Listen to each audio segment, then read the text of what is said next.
점점 기온이 떨어지는 계절입니다. 모두 건강하시고 코로나의 위기도 잘 이겨낼 수 있기를 주님의 이름으로 축복합니다. 새로운 다짐과 희망으로 시작한 2020년도 이제 20여일밖에 남지 않았습니다. 우리 성도님들은 이번 한 해가 어떻게 기억되십니까? 돌아보면 코로나밖에 떠오르지 않는다고 할 정도로 우리는 힘겨운 싸움을 계속하고 있습니다. 언제 끝날지 가늠할 수 없는, 과연 이 고통이 끝나기는 할지 우려가 앞서기도 합니다. 또 다른 바이러스가 우리를 공격하진 않을지 걱정도 앞서고 있습니다. 우리 성도님들은 어떻습니까? 사업을 하시는 분들은 사업을 하시기에 힘들고, 직장을 다니시는 분들은 직장 생활 때문에 더 힘들다고 합니다. 우리의 자녀들도 힘들어하고, 어르신들은 마음대로 산책도 할 수 없으니 또 힘드시죠. 모두가 힘든 시기 잘 이겨내시기를, 반드시 이겨내시기를 간절히 기도합니다. 오늘 저녁은 우리 성도님들과 함께 지난 시간을 돌아보는 기회가 되기를 바라면서 이 시간을 준비했습니다. 과거를 돌아본다는 것, 이미 지나간 시간을 돌아본다는 것이 무슨 의미가 있냐고 이야기할 수도 있지만, 지난 시간을 돌아보는 중요한 의미는 내일을 준비하기 위해서라고, 내일은 좀 더 나은 삶을 살기 위해서라고 말씀드리고 싶습니다. 또한 저는 이 시간을 오랜만에 성지의 사진과 함께 생각해 보려고 합니다. 몇 장의 사진이지만 역사의 현장으로 남아있는 성지들을 보면서 조금 더 말씀 앞으로 다가설 수 있기를 기대합니다. 그러면 이 시간을 시작하면서 저의 소박한 자랑을 하나 해보려 합니다. 첫 번째 사진입니다. 사진의 설명에 있는 것처럼 이 사진은 대표적인 종교 개혁자로 알려진 마틴 루터가 독일어로 번역한 신약 성경 초판입니다. 전 세계에 몇 권이 남아있지 않다고 하는데, 저는 좋은 기회에 이 성경을 손에 잡아볼 수 있었습니다. 사진을 들고 있는 저 손이 바로 저의 손입니다. 아무나 볼 수 없고 만지는 것은 더더욱 불가능한 일이라서 자랑거리 중에 자랑거리입니다. 별로 감동이 없으신 것 같은데 이건 정말로 대단한 겁니다. 500년 전에 성경이라는 것을 차치하고서라도 신앙의 고백을 지키기 위해서 한 시대를 살았던 종교 개혁자의 정신이 깃든 그러한 성경이지 않습니까? 성경이면 다 소중하지만 루터의 성경을 직접 볼 수 있었기에 그저 감사할 뿐입니다. 그리고 늘 이 성경을 번역한 루터와 같이 믿음으로 살아가기를 소망합니다.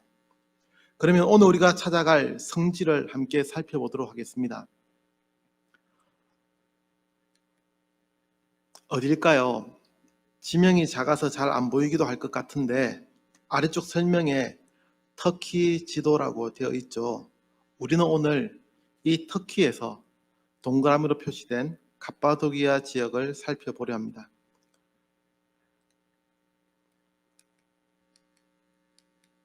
갑바도기아 지역에서도 모든 성지들을 다 볼 수는 없고 그 중에 하나, 이 데린쿠유라는 곳을 보려 합니다. 2018년도에 솔섬지에도 기행문으로 간략한 소개를 했던 기억이 있습니다. 갑바도기아에는 많은 지하 도시들이 있습니다.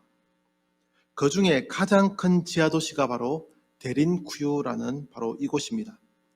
이곳은 로마의 카타콤으로 알려진 지하 도시와 비슷하다고 생각하시면 됩니다.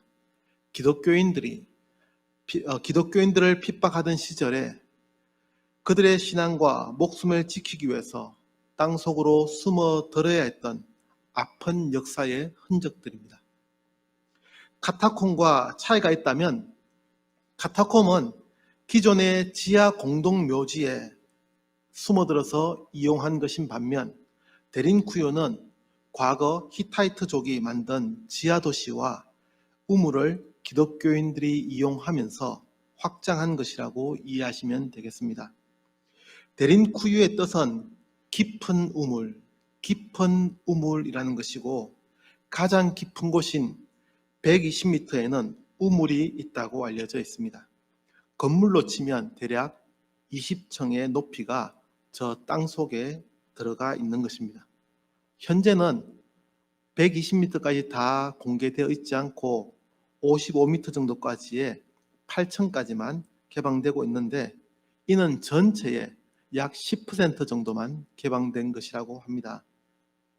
좀 더 설명을 드리면 이 도시의 전체 길이는 6km 정도라고 하고 2만 명을 수용할 수 있는 그야말로 거대한 도시입니다. 더 놀라운 것은 앞서도 잠깐 언급한 것처럼 저 가파도기아 지역에는 이런 지하도시가 40여 개가 더 있고 서로가 연결되어 있다고 합니다. 데린쿠유로 들어가는 입구입니다. 이 지하도시가 발견된 것은 비교적 최근입니다. 1965년, 그러니까 저 도시가 만들어진 지는 BC 8세기라고 추정하는데, 그리고 AD 1세기에 기독교인들이 숨어 살았던 곳인데 발견된 것은 최근 1965년에 수탉 한 마리가 구멍으로 빠진 이후에 밖으로 나오질 않았던 것입니다. 그래서 그 닭을 찾으려고 이상하게 생각한 사람들이 땅을 파면서 거대한 지하도시를 발견하게 되었습니다. 지하도시로 내려가는 통로입니다. 이 사진은 데린쿠유를 관광지로 개발하면서 만든 것이라서 높이도 높고 두 명이 저렇게 사진처럼 같이 내려갈 수 있지만 실제 통로는 이렇지는 않습니다. 높이도 낮고 좁기도 해서 한 사람이 겨우 지나갈 수 있는 통로입니다. 그래서 조금 덩치가 있는 분들이 내려가면 내려갔다가 오는 것이 상당히 무리가 되기도 하고, 진짜로 덩치가 큰 사람은 중간에서 끼어서 오도 가도 못하게 됩니다. 그것도 그럴 것이 데린쿠유로 들어가는 길은 들어가는 길과 나오는 길이 따로 구분되어 있습니다. 그렇지 않으면 한 명이 겨우 지나가는 통로에서 서로 마주 서서 어떻게 할 수가 없기 때문입니다. 그래서 일방통행처럼 한 방향으로만 지나갈 수 있도록 만들어 두었습니다. 지금은 미로와도 같은 이곳에 관광객을 위해서 불빛으로 가는 길을 알려줍니다. 들어가는 길은 붉은 빛의 화살표이고 나오는 길은 파란색 빛의 화살표로 구분되어 있습니다.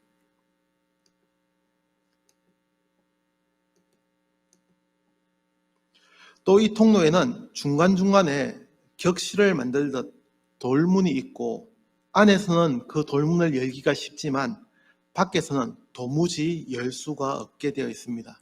그러니 이런 곳으로 사람들이 들어가면 아무리 군대를 동원해도 잡으려야 잡을 수가 없었다고 합니다. 통로가 좁아서 한 명이 겨우 지나가는 곳에 격실문처럼 돌문이 있고 또 미로처럼 얽혀 있으니 도무지 어찌할 수 없는 요새와도 같았습니다. 우리의 선조들은 신앙을 지키기 위해서 이런 지하로 숨어들었습니다. 지하도시에는 햇빛을 볼 수 없다는 것과 탁한 공기에 문제가 있습니다. 그러나 이 데린쿠유에는 사진으로 보시는 것처럼 저런 환기시설이 잘 되어 있는데 백과사전에 따르면 52개가 넘는 공기 환풍구가 있다고 설명되어 있습니다.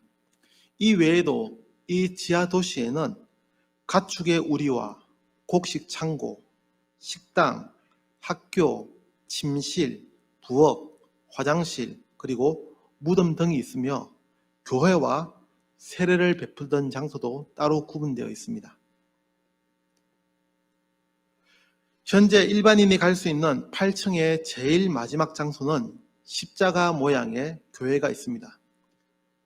사진으로 찍다 보니 십자가 모양을 다 담을 수는 없었지만 바로 이곳이 십자가 모양으로 된 교회입니다.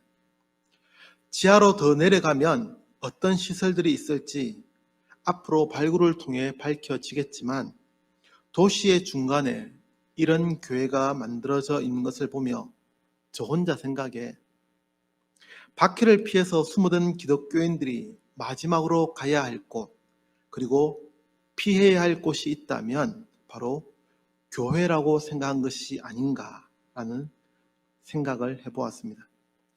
우리의 선조들은 믿음을 지키기 위해서 햇볕도 들지 않는 이 땅속으로 숨어들었고 외부의 공격으로부터 안전했을지는 모르나 눅눅한 공기로 피부병과 갖가지 질병에 시달려야 했습니다. 그리고 평균 수명은 25세였다고 하며 이 땅속의 문명은 약 500년이나 이어졌다고 합니다. 500년. 상상이 되십니까? 평균 25밖에 살지 못한 사람들이 500년이나 저 땅속에서 살아갔습니다. 조선 왕조의 역사만큼이나 우리의 신앙 선조들은 이 땅속에서 신앙을 지키며 살았습니다. 그리고 성도들은 밀라노 칙령으로 기독교에 대한 박해가 중단되고 신앙의 자유가 주어졌음에도 불구하고 무슨 이유에서인지 두려워서였는지 아니면 소식을 듣지 못해서였는지 100여 년이 더 지나서야 이곳을 나올 수 있었다고 합니다. 참 안타까운 것은 이 소중한 신앙의 유적 위에 현재는 이슬람의 모스크가 세워져 있다는 것이고 또한 이 데른쿠유의 관리도 이슬람에서 하고 있다는 점입니다. 모스크가 무엇인지는 다 아시죠? 이슬람 사원으로 자기들의 신들에게 예배하는 장소입니다. 마지막까지 신앙을 지키며 육신의 고통을 안고 살았던 선조들의 안타까운 마음이 그대로 전해지는 것만 같습니다. 사진은 여기까지입니다. 터키로의 여행이 즐거우셨습니까? 2020년도 얼마 남지 않은 이 시점에 저는 우리 성도님들과 함께 신앙의 선조들이 걸어간 삶의 발자취를 보며 우리의 모습을 다시 생각해 보기를 원합니다. 그래서 오늘의 제목을 고난의 즐거움이라고 정했습니다. 말도 되지 않죠. 어떻게 고난이라는 단어가 즐거움이라는 단어와 짝을 이룰 수가 있겠습니까? 고난은 아픔이고 슬픔뿐이라는 생각도 듭니다. 고난은 결코 우리의 즐거움이 될 수 없는 것만도 같습니다. 그러나 함께 읽은 베드로전서의 말씀은 우리에게 이렇게 말씀해 주고 있습니다. 13절의 말씀을 보시면 너희가 그리스도의 고난에 참여하는 것으로 즐거워하라. 이를 표준 세번역 성경은 이렇게 번역합니다. 여러분이 그리스도의 고난에 참여하는 것이니 기뻐하십시오. 무슨 의미입니까? 우리가 예수님이 당하신 그 고난을 함께 받는 것이니 기뻐하라는 말씀입니다. 하나님과 멀어져 멸망의 길을 가던 우리가 예수님이 당하신 그 고난, 비록 그 고난에 비할 바는 못 되겠으나 그 고난에 참여하는 것이니 기뻐하라는 말씀입니다. 우리가 예수님의 길에 동참하는 것이기에 기뻐할 수 있다는, 기뻐하라는 말씀을 우리에게 전하고 있습니다. 사랑하는 성도 여러분, 2020년이 참 힘드셨죠? 고통스러우셨죠? 때로는 신앙인이라는 것 때문에 말 못한 아픔을 겪기도 하셨고, 교인이라서 누구에게 말 한마디 제대로 못하시기도 하셨죠. 저 역시도 그렇습니다. 목사라서 교회가 욕을 얻어먹을 때마다 고개조차 들 수 없었습니다. 왜 교회만 비난의 대상이 되는지도 속상한 마음으로 지켜보아야 하셨을 텐니다. 그러나 세상은 원래가 그렇습니다. 신앙을 지키는 것이 그렇게 쉽지 않다는 말씀입니다. 우리의 선조들도 그러했고 우리의 자녀들도 그런 아픔과 고통을 똑같이 겪을지 모릅니다. 그러나 기뻐하십시오. 즐거워하라고 말씀합니다. 이 모든 것은 우리를 연단하기 위한 시험이기에 이상히 여기지 말라고 말씀합니다. 그래서 오히려 즐거워하라고 말씀합니다. 신앙의 선조들은 고통스러운 그 길을 걸어가면서도 묵묵히 이겨냈습니다. 때로는 박해자들의 손에 넘어가 처형을 당하게 되어도 전혀 굴하지 않았고 슬퍼하지 않았습니다. 잘 아시는 예화가 있지 않습니까? 네로 황제가 기독교인들을 박해하면서 극심한 고통을 주면 찡그리며 죽을 줄 알았는데 모두가 웃는 얼굴로 편안하게 죽음을 맞이하였더라는 이야기. 사자의 밥이 되어 몸이 찢겨져도 불에 태워져 서서히 죽음을 맞이해도 모두가 그 고난을 즐거운 마음으로 이겨내듯 웃으며 삶을 마감하였습니다. 우리의 신앙은 이런 힘이 있습니다. 고난 가운데 즐거워하며 이겨낸 신앙입니다. 이번 2020년이 어떻게 기억되시냐고 저는 처음 이 시간을 시작하면서 여쭈어 보았습니다. 코로나밖에 떠오르지 않습니까? 저는 코로나가 우리를 힘들게 하고 짓눌러 왔음에도 불구하고 오직 예수님 때문에 즐거웠다는 기억만이 남아있기를 기대합니다. 우리의 선조들이 땅속 깊은 지하 도시에서 신앙을 지키며 이겨냈던 것처럼 더욱 믿음으로 한 걸음 한 걸음 더 성장해 가는 성도들이 되시기를 주님의 이름으로 축복합니다. 지난 시간 저는 우리 성도님들과 함께 이사야서를 생각해 보면서 신앙인은 불 속으로 걸어가야 한다고 말씀드렸습니다. 절망 가운데에서도 하나님이 함께 하심을 믿고 고백하기에 묵묵히 그 길을 걸어가는 것입니다. 함께 읽으면 본문의 말씀도 동일하게 우리에게 말씀해 줍니다. 14절의 말씀입니다. 한 번 더 같이 읽겠습니다. 14절입니다. 시작. 너희가 그리스도의 이름으로 치욕을 당하면 복 있는 자로다. 영광의 영 곧 하나님의 영이 너희 위에 계심이라. 아멘. 뭐라고 말씀하십니까? 너희가 치욕을 당하면 복 있는 자로다 라고 합니다. 왜입니까? 하나님의 영이 우리 위에 계시기 때문입니다. 하나님이 우리와 함께 하시기에 아무 걱정하지 마십시오. 그런 신앙을 우리가 갖고 있기에 오히려 우리는 고난의 즐거움을 만끽해야 합니다. 고난은 우리가 살아있음을 증명해 주는 것이고 우리가 주님의 길을 잘 따라가고 있음을 알려주는 이정표입니다. 지난 시간들을 돌아보면 힘든 기억만이 남아 있습니까? 그 기억은 오히려 즐거움의 씨앗이 되어야 할 줄로 믿습니다. 그 고난이 우리를 더 성장하게 할 것이기에 그 고난이 발판이 되어서 2021년은 더 도약할 것이기에 우리는 오늘도 믿음으로 고백합니다.